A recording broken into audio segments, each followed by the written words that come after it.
All right. The only thing that's missing is those areas on the presentation where you're like, oh, Jeremy talked here. I had a couple, yeah, I had a couple, but I think that'll be fine. More there. Yeah, sure. Okay. Because yeah, I did add something here too that didn't make it in about the link that you sent me, but that just goes along with collaboration in general, so that's fine. All right. All right, so pretty much everyone is here that had signed up. Again, welcome. Food's in the back, water, we have other things if you need, but I'm Jay Hogue. I'm Director of Design and UX over here at Oomph. We're a digital agency concentrating mostly on WordPress and Drupal, but really what we like to do is more, that's more in our wheelhouse, is moving a project from strategy, from like a strategic vision into design and UX, and then following that out all the way into whatever the platform is that it's going to be developed in. And this project is going to specifically talk about a nice relationship we started with the RISD Museum, how that came about, a little bit of history as to why they wanted to work locally, and then you know, the site is live, no surprise there if you've already seen it. It's that's what we're talking about, but we'll end up scooting through the live site as well. So if there's any questions or anything you guys wanted more information about, you know, this should be more of a conversation than a lecture. So feel free to jump in. And I'm Jeremy Radke. I'm the Assistant Director of Digital Initiatives at the RISD Museum. So that's why I'm standing here. Yes, of course. All right. So a good place to start is usually the beginning. And so what we went into this trying to do was, if it will load, was redesign the RISDmuseum.org.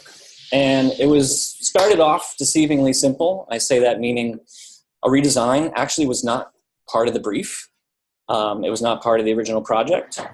But once the team started looking through at what they had, you know, it was easy to see like, well, if we put this on a new site, shouldn't we also address these problems we've been seeing? Shouldn't we make the visuals more compelling? And it led into a lot of other psychological, I guess, issues. Yeah, so this site was designed in, I don't know, 2000, like 5 years, 6 years ago, 12. There's some of both of our colleagues in the audience who will have to rely on. And it was done by Project Projects, based in New York. I think that they did amazing work, but our museum really didn't have a full, robust website previous to this one. And so we didn't, at that point, even know what we wanted. And so by the time we were introduced to Jay and his team, we knew exactly what we wanted. We were looking for more of a partnership, a connection point with a company that could take some of our strengths and our team's strengths, which being RISD, we know some stuff about design, but then we don't know a ton about a bunch of other things, and so that was one of the things that brought us here to Oomph. Yeah, and one of the things we started to see was, you know, this is a really good opportunity to redefine what the personality of the museum is. And that wasn't just our job, but that was something we could do together. We could try to figure out what is a modern museum nowadays. You know, earlier the site previous was really to cater to the scholar a little bit more than the emerging artist. And it sounded like they wanted to help make that shift, make it not only make the project collaborative, but turn the museum into something that could be a little bit more collaborative as well.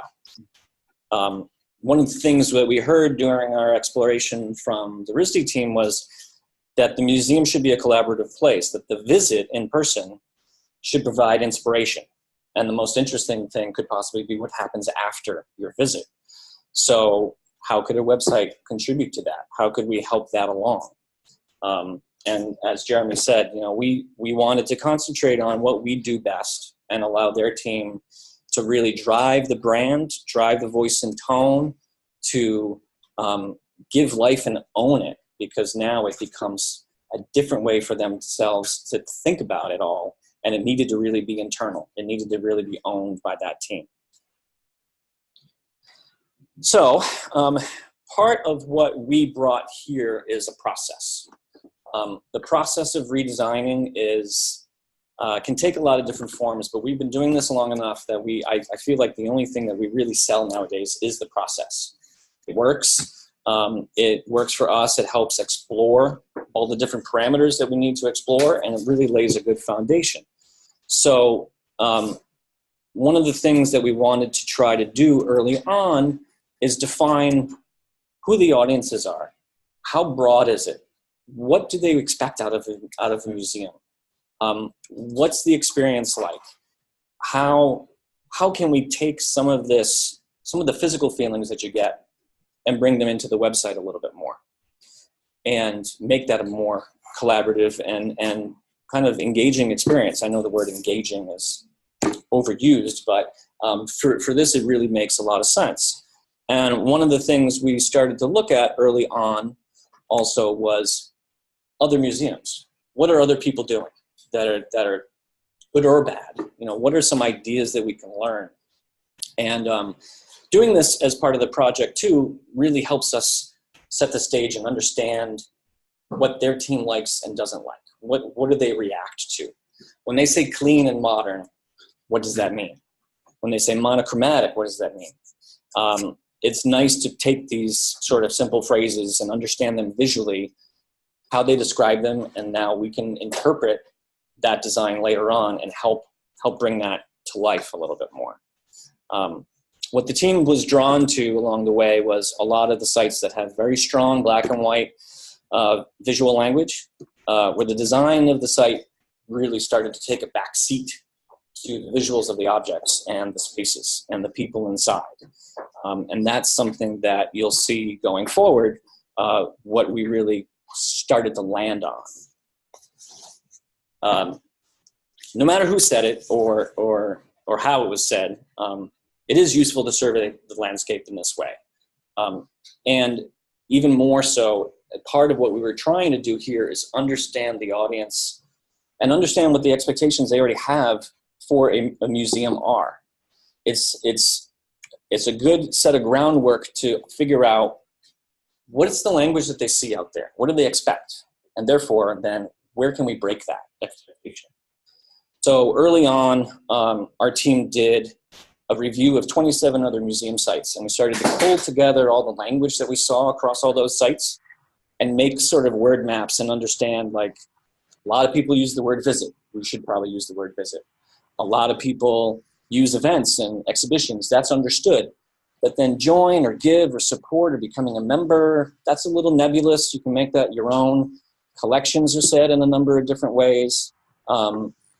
And so we started to see where the gaps could be and where we could bring a little bit more individual personality to the RISD Museum just by looking at the information architecture first. Anything you wanted to add there? Okay. And so that, you know, again, in the earlier stage, we saw a lot of sites that were really able to pare that down to maybe 3 or 4 labels. And we wanted to try to do that as much as possible. So this is the existing information architecture that we were working with. And then we slowly started to peel that away and move things around as much as we could until we got to 3 major buckets plus search. And then sort of the supporting information that needed to be there no matter where you wanted to go. And this framework started to really help decide this idea of time that came up. So a visit to a physical place is a little bit different than someone who's selling software online or some sort of digital product, right? There's a place involved. And so the idea of time came up as something that we wanted to try to use. There's the idea of art and design, the collection, It's always there. It's always available. But then if you're visiting, if you're planning a visit, it's something that's more now. It's soon. It's something you want to do tomorrow, this weekend, next week. And then exhibitions and events has an element of time, but it seems a little bit more immediate. What's happening right now? What can I go see? What will I see if I just show up? Obviously the analytics for our website shows that those two buckets between the always and essentially like the now are super clear. And about 60% of our traffic are people who want to see our objects, who are really interested in seeing like our Gorham collection or some of the things that makes us unique as an institution, but they will never come to our website. They will come to our website, they will never come into our building. But then the other percentage are people who just really need to know whether or not we have a cafe. And so previously to this site, we always struggled trying to reach those two audiences because our site never really considered the unique needs of each group. Right. Yeah. And going a little bit further, if you go into the exhibitions and events section, that really had a time component as well. The way we organized those pages in a stack were, what are you going to see now? What could you see at any time? Well, like what's the permanent collection that's always on view? What's upcoming and what did I just miss? Those ideas sort of went through a lot of the sections as well, so that you had a sense of urgency a little bit more, you had a sense of what you could expect, and it just kind of made it more clear that this is a real physical space. There are things happening that you might miss, and that's okay, or maybe you want to make sure you get down here before that certain exhibition closes. From there, part of our process is testing. So once we had a good IA, once we had the information architecture that we thought was going to work, we had to test it. So we put 8 different tasks in front of 58 people, some from RISD, some from the public, tried to get a mix, and did a round of testing to make sure that what we were doing was actually right. It's one thing to have instincts that are really strong, but unless you actually get that in front of real people, you could be way off. So what you're seeing is actually some of the problematic tasks, because they make much more interesting pie trees. But this starts to show, like, depending on what the task was, where people were gravitating towards, where they wanted to go, what made sense to them, and then when it spreads out, that indicates there's some confusion here. There's some things that we could try to hone in on and make a little bit more specific so that we don't get that spread. We get more of a green line to the destination we want them to go. And then also in some cases, it just came down to, well, once they see the site, it'll make more sense. Any tool like this that tests without design in place, sometimes you're going to get a certain skew in some of the answers. So you want to just keep that in mind. But that was definitely part of our working method. And then finally, we had IA. We had a big discussion around that. We understood the expectations of the audience. It was time to start putting the blueprints together. So the wireframes started to come together and really put some structure around all these ideas of time, what that actually means when you put their content in place. And that was a collaborative process as well. Basically, on our side, we started this process. We started the framework and the grid structure, started to explore the different sections and what that language might start to look like. And we had pushback. We had to hone those labels in, make sure that they were understood by the group. And then the RISD team started to work on their own wireframes as well. We kind of tried to divide and conquer as much as possible. So we started with the exhibitions because that was a nice sort of page that had a lot of different content elements. An exhibition page has an image, has a description, but when it becomes a past exhibition, there's a whole bunch more information that needs to come up here about publications that have been made, about press, about the objects inside that collection. So related objects have to come in here. related events that might be happening because that exhibition is up right now, things of that nature. So we had a lot to work with just that one content type. But we also had to think, obviously, about mobile. How does this work? How does it collapse? How does it grow? The exciting thing for us, doing an information architecture that could take it down to basically 4 buckets, that meant we didn't need a hamburger menu. As much as possible, we wanted to keep everything in view, because it's really pretty simple. And in the end, actually, we dropped plan your, and that's just visit. So it became even more simplified later on. That allowed us to keep things front and center, and in an understandable fashion. Those 3 things are very distinct. I want to visit now. I want to see what I might see next week, or I just want to see what you have. And maybe I'm never going to come into the museum, as you said. I'll get my mouse back over here. We did navigation overlays to try to put those buckets together and make those connections easy to manage. And that's when you get the persistent navigation about the museum. Go into any of those sections, this pops up. So that helped reduce a little bit of clutter. And it's a specific use case, but I think for this sort of organization, it worked out well.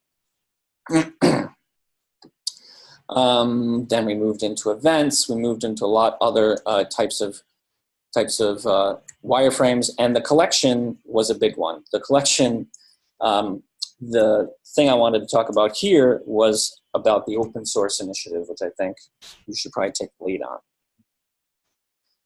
Yeah, so I remember very early in some of our conversations talking about the museum's business objectives and how that would affect this project. And for us, that kind of we froze and we're like, business objectives, because as a museum, success maybe doesn't always necessarily translate to increased ticket sales. There's other things that you want to do, and Sarah might disagree with me, but I feel like getting the eyes onto the collection is a super important thing. Just letting people know that we have these things. And so for our curators, a collection is essentially their career.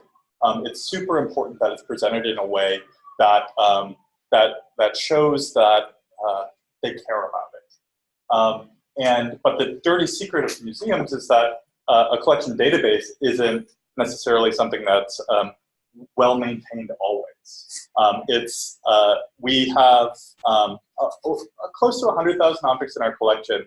We only had, previous to this site, about 12,000 objects online. And so we weren't even talking about close to 90% of our collection. But that's because the 90% is our messy data. There is tons of objects that don't have photographs, tons of objects that, the photograph is essentially just in the back room, and it's inconsistent.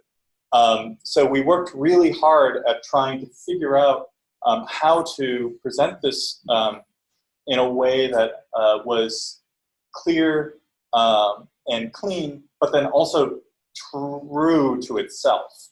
Trying to frame it so that we talked about the collection as a living collection, something that's always changing, and trying to be as transparent as possible where we are within our own process. And so for this section, that's definitely the goal. And from a programming standpoint, we had to make sure that we could have a really nice experience when those publication-ready images were available, and showcase those, really, because they're like you said, for a lot of their audience, it's the only way they're going to be able to experience the object itself. And others that were taken while in storage, visually we did want to demote those a little bit. We wanted to kind of make it very clear that we know this isn't a great image, but this is what we have to work with right now. And even still, there could be a lot of those so that you can get a full kind of idea of what an object looks like in a three-dimensional space. And then in other times, we needed to make sure we had we could make it clear that there's no image available. And that went into the design of the collection landing pages as well. So designers like myself always love to see a kind of finished product where everything lines up and there's pretty images everywhere, but that's not going to be the case. And another thing that we were working on and thinking about here is objects have what are called tombstones, which is when I started working in museums, I thought that was so strange.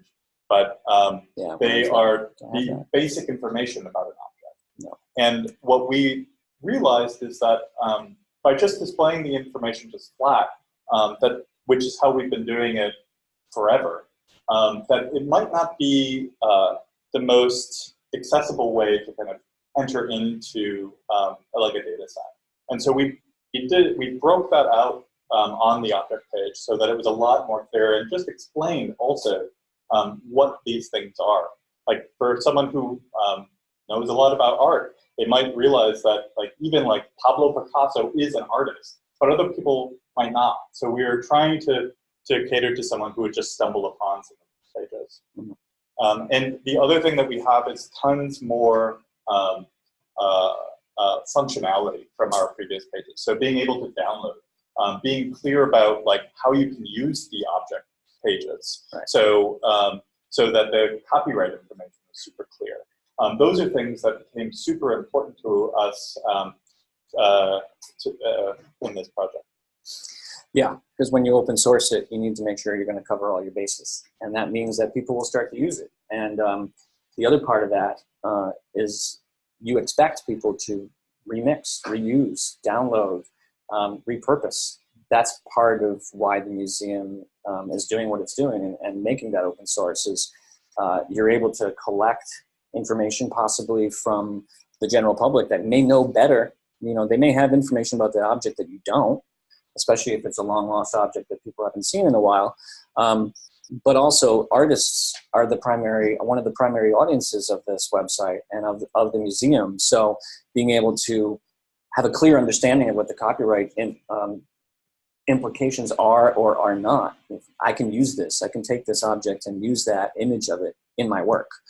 That's super important. And that's something that for museums isn't necessarily comes in our nature. Again, saying that we're very kind of insular and we kind of like to hoard our stuff. So to give it out freely, there was also a lot of education that we had to do with our colleagues to kind of understand as a museum, and Oomph was really helpful in articulating some of this. What are the implications of doing this? And we also planned out well beyond. So thinking about how we could start growing into an open API or doing some other things that I feel like for a museum, that's what good stewardship is now. Right. I have a couple questions. Is that all right? Sure, yeah. So typically when you talk about open source, you're talking about licensing. So the first question is, does that mean you've got a specific license around the content in your database available? And is that a custom license or one of the common ones?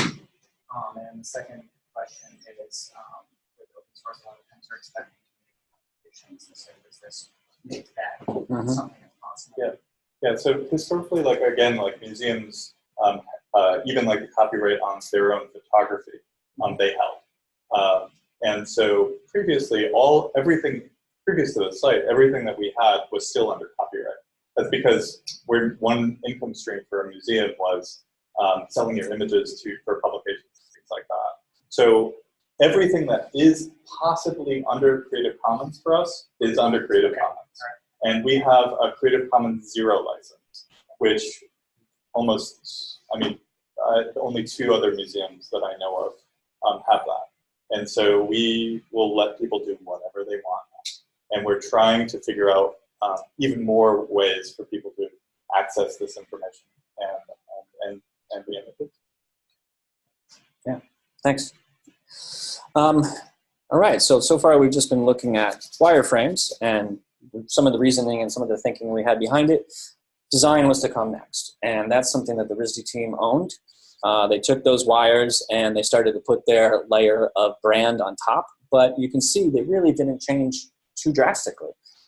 They were drawn to and really loved the black and white idea of keeping things clean and simple and really letting the visitor focus on the photography that they have of the objects and the exhibition and things of that nature. So it didn't really change too much. The only thing that I think the biggest change was the introduction of a serif font for legible, for large passages of text and articles, publications, things like that. Other than that, they really were able to tread pretty closely to a lot of the ideas that were formed in the wireframe stage, which is not everyone does. And this is also where we started to work out, what is the language? How can we inform people about this open source idea? So even that paragraph is really upfront about how many objects are available, and how many more could be coming later on, because only a small subset right now is actually online. And we'll see that when we move into the live site pretty soon. But I wanted to talk about the homepage really quick. A lot of people understand that the homepage is the biggest and most important thing in the world, and actually it is and it isn't. I think organizationally it's important, and I think there's a lot of different ways to go about it, but truthfully, when we looked at the analytics, only 25% of people were starting at the homepage. With Google, with social, you're getting links into all sorts of things from everywhere. It doesn't mean people get the full story and start at your homepage first. So that's why we usually design the homepage last.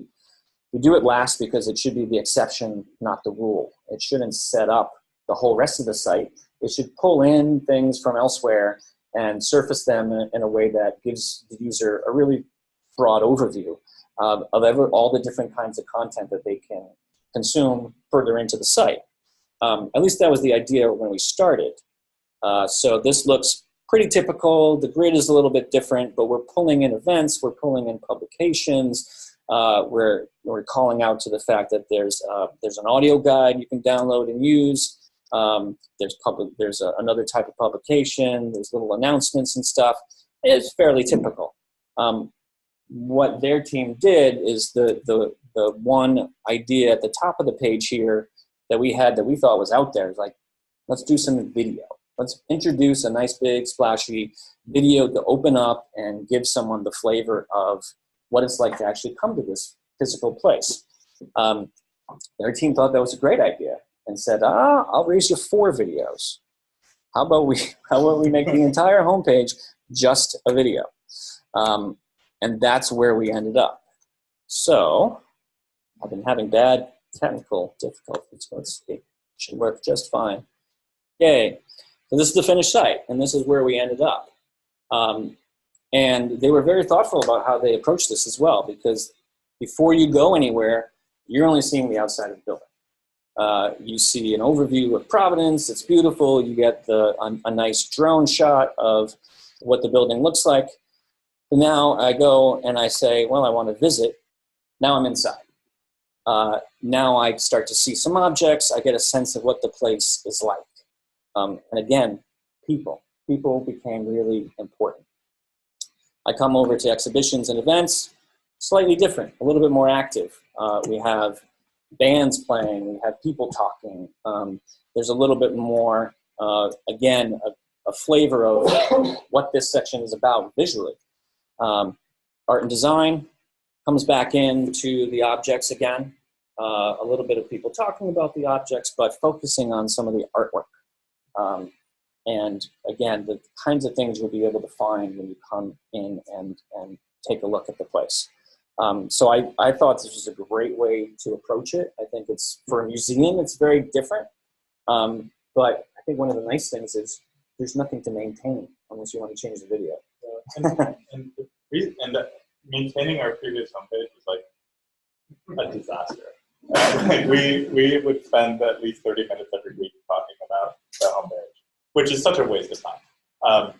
But it also missed kind of like the main issue that we have with some visitors that come into the site, into the museum, and it's people that don't even understand that we're a museum, believe it or not.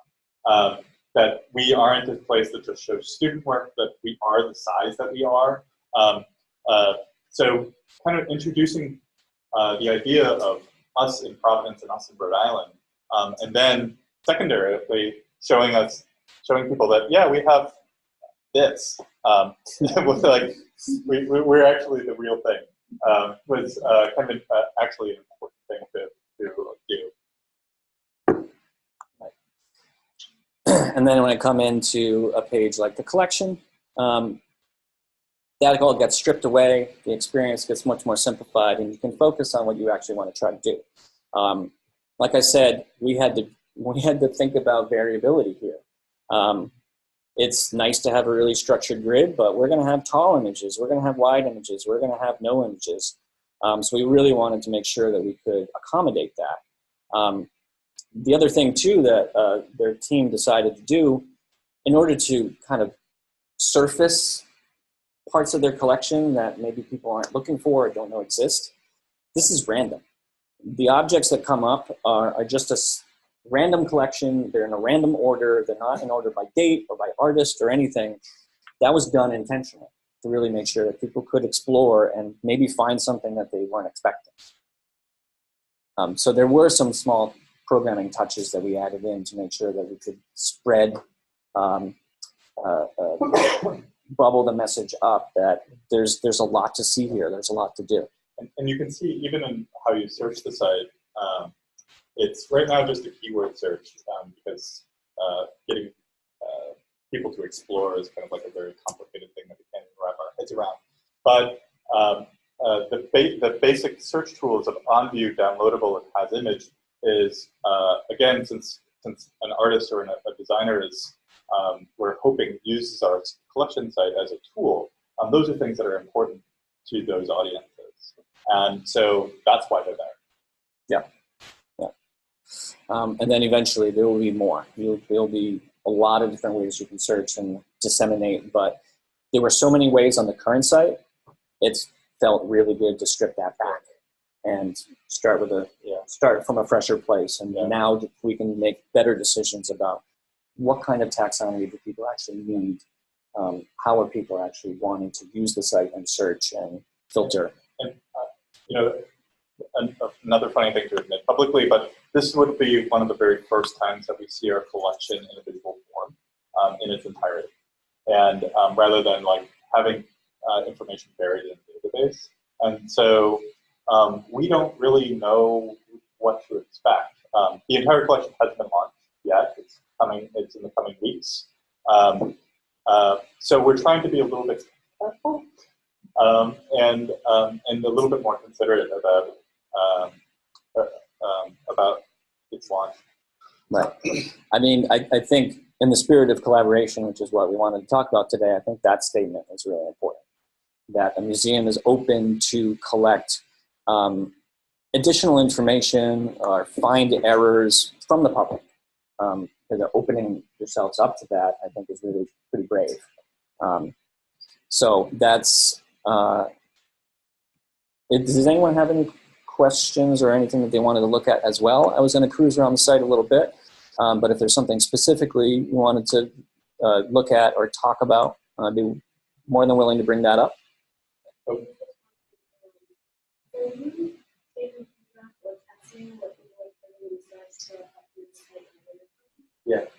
Yeah, that's how we're going to. We're taking this next year to understand how people are using that huge data set, and then we're hoping to not only have like an advanced search, but really think about browse. In addition to just looking at the analytics, we're talking to individual classes at both Brown and RISD and trying to get like a little weird before we get very serious about the development. A little weird. A little, like, very weird. I like that. Yeah. I understand you use the SQL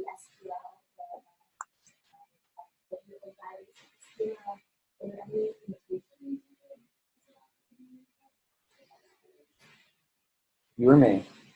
You think that. So this is sort of a Museum Plus question. So they have their own not their own, but they came to us with the museum collection software that they were going to be using going forward. So Museum Plus is the name of that software, and it's a beast as far as all the different meta tags it has available, all the ways in which things can be collected together. So an exhibition collects a bunch of objects together. There's taxonomies there. There's artist information. There's artist biography. There's a ton of stuff in there. So the Drupal site that we built, it merely interfaces with that API. It pulls out what they wanted to make available on the site in that way, and then it's up to them to say publish to the website when they're ready to release another 10,000 objects or whatever the case may be. One thing that's very important to our curators is that they have some amount of control over the site, and so through the database, they're able to make changes to the site through a synchronization process. And so that alone adds so many levels of complication onto the project. Yeah, and we didn't even really get into this, but there were some changes to some of the content that would be available as well. So there's a lot of work that the RISD team did on their end for the publication section, because there's articles, there's longer form publications, there's research projects that people do on the museum and offsite. There's a lot of multimedia video content. So there was a lot of work here as well to try to make sure that it made sense to how we grouped all that information together and made it available for people to browse and find out more about. And part of the reason that we had to invest so much time into the projects and publication section is our previous site was super restrictive. We, and Derek or Brendan, you could even talk more about the frustrations of this, but we couldn't actually meet authors' needs, and so no one would contribute. And so a ton of content would not go on the site because it just really couldn't get on there. And so being a museum, interpretation is something that's super important to us. So we were looking not only at other museum sites in kind of getting this section of the site, getting some inspiration for the site, but also looking at other long form and short form reading experiences. Like even Brendan and I keep looking at you. You were the one that kind of researched this, but we're looking at files and we're looking at other things that other museums traditionally don't care about.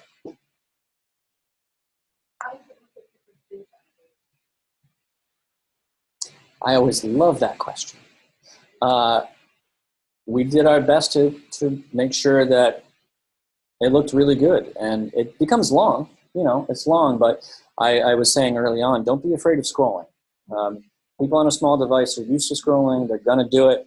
So and this is all about imagery. So we could have done things to make the page shorter by making those thumbnails really small, bringing the titles up, but it's all about the visuals. So we wanted to make sure that those were really going to be the center stage.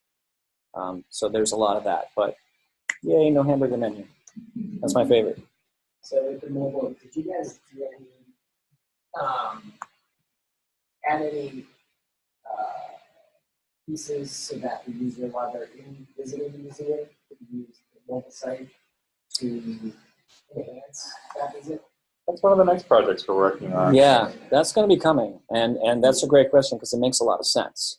Yeah, the channel project is going to be changing. Yeah, I mean, delivering content in the museum, like I was saying, because it's only around 40% of the people who look at our site could even come into the museum at this point. Like it kind of became de-emphasized as an initial project goal. But getting people around a museum, and I don't know how many of you have been in our building, but it's a number of buildings constructed over like 140 years on a hill, and it's like super confusing. And so we really are interested in figuring out mobile solutions to not just even help with basic things like wayfinding, but then also we're very interested in having content delivered to you based on your location in the building as well. So those are things that we're we're going to be working on next year. So more to come. stay tuned. A lot more to come. Any other? Yeah.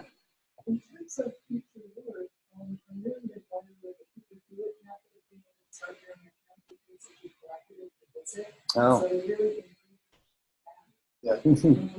also, I really been disappointed in many museums that they don't tell you enough about technique. And people with remodel of the ground and things like that, people might come in and say, oh, that's a really interesting technique, but I don't know it's called. I want to go ahead and do it. And if you folks share what's in the full catalog that you have with us, that'll be a lot more help. I love that because it also ties to the identity of what the and RISD being RISD, material and process is super important to us. And that's the thing that we're able to talk about. And Sarah could go much further than I can in talking about what.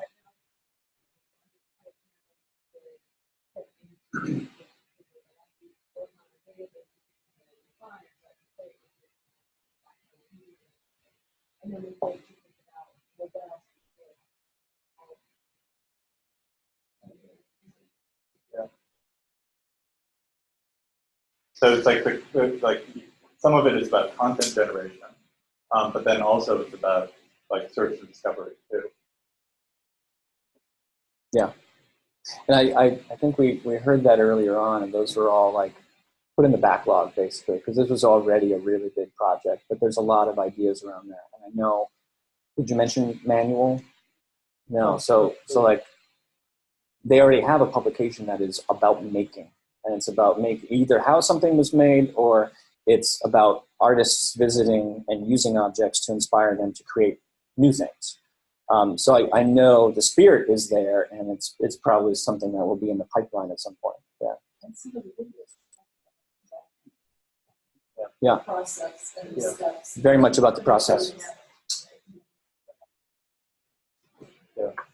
Yeah, so I mean, right now, like we even connected to an exhibition on Forum Silver that we're going to be doing. We're going to be making a number of process videos. And previously, for a digital publication that we did on French etching, we again like made a ton of content related to the processes of that thing. But then that stuff just right now lives on our site, and it needs to be a lot more dynamic. So that a lot of the connection points are made between the objects and then the processes. So I guess if there's any other points, we can continue the conversation, of course. But I just wanted to reiterate, this was a great project to work on. We're really happy to partner with the RISD Museum on something like this, and elevate the idea that it's a design museum. It felt good to be part of something like that. Just to introduce the other people in the room, because I keep mentioning them and they're not saying a single thing. But E has been the project manager at Oomph, and she's been obviously absolutely crucial to this. Brendan and Derek are in the back over there. Brendan Campbell and Derek Trustafar, and they're the graphic designers at the museum.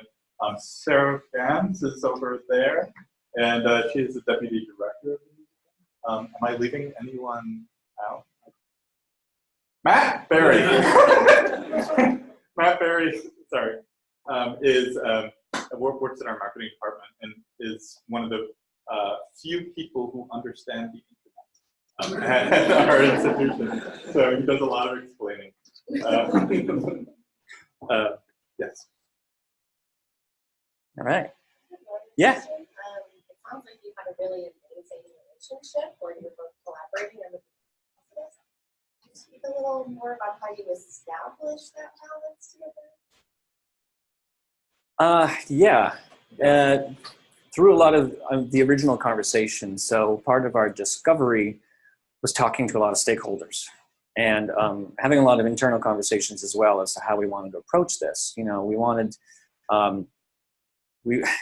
it's not every day that we're this collaborative with a client. I think every project is collaborative to some degree. but certainly like we've done projects where we just do the development, or we only do the design and we don't do the development, and there's usually like a throw it over the fence kind of attitude. Here, it was a lot more push and pull. And I think, I mean, I'll speak for you a little bit in saying that one of the reasons why they wanted to work with us, because we were willing to figure out how that could be different. Yeah.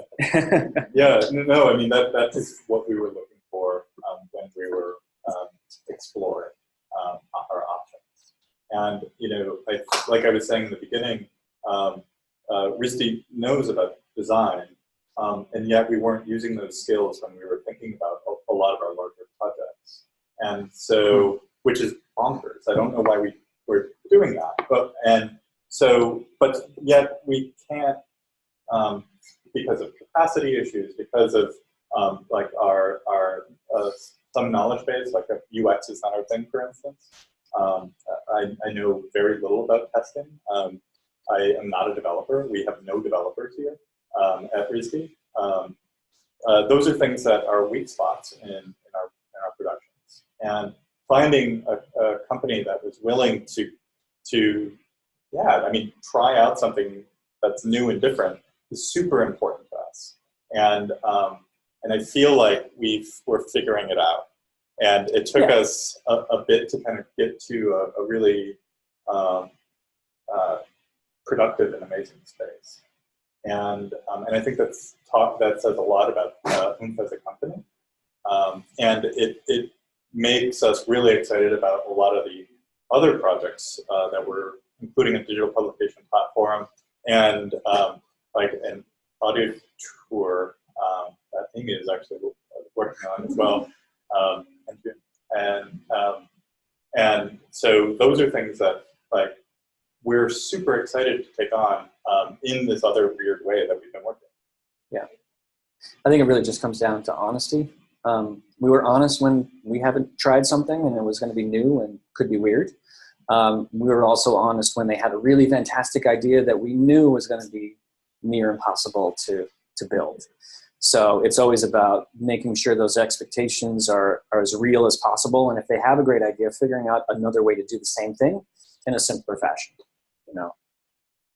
How long have you guys been working on this? Yeah, good question. Was it just January or earlier that we started? It feels like... Yeah, you would know. Yeah. Well, we had the initial conversation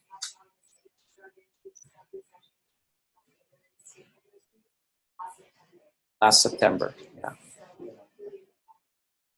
About a year, yeah. And the museum, before we even came to Oomph, had for about a year, like we brought in a consultant to kind of understand our technology and to know where we needed to invest. And so I've been working on it for 2 years. I thought there was another question. Was there any decision to exclude like social media integration to improve engagement, or is that conflict with open sourcing and use? If it'd be a way for you to share something on social media and say, I'm really excited to go see this collection of RISD, or is that something you want people to come to? Matt, do you want to say anything about that? I mean, we don't want to keep people from doing that, certainly. I just don't think that's a priority. Yeah. It's like if you go to a technology conference with a bunch of museums, about like 6 years ago, like we were thinking that all of our problems were going to be solved through social media, and it turns out that none of our problems are solved through social media. So I think that we obviously have people who work on these things for us, but I don't know if it was a key driver. Yeah, and from our point of view, we didn't push it because the like little social share widgets get so little usage nowadays, and it's just the fact that in most people's phones there's native ways to share a URL. There's other ways that people have been used to doing and will continue to do. So, and in the end, I think it was reduce the clutter, focus on the collection and the objects, and let people do what they will. And going back to Cooper Hewitt, they, on their site, invest a lot in social media. And there's a lot of ways to kind of share and explore, and you can build your own sets. But then if they're being honest about their analytics, very few people actually do that. And RISD being the size that we are, we can't invest in boondoggles. It just it's really expensive and crazy quick for us.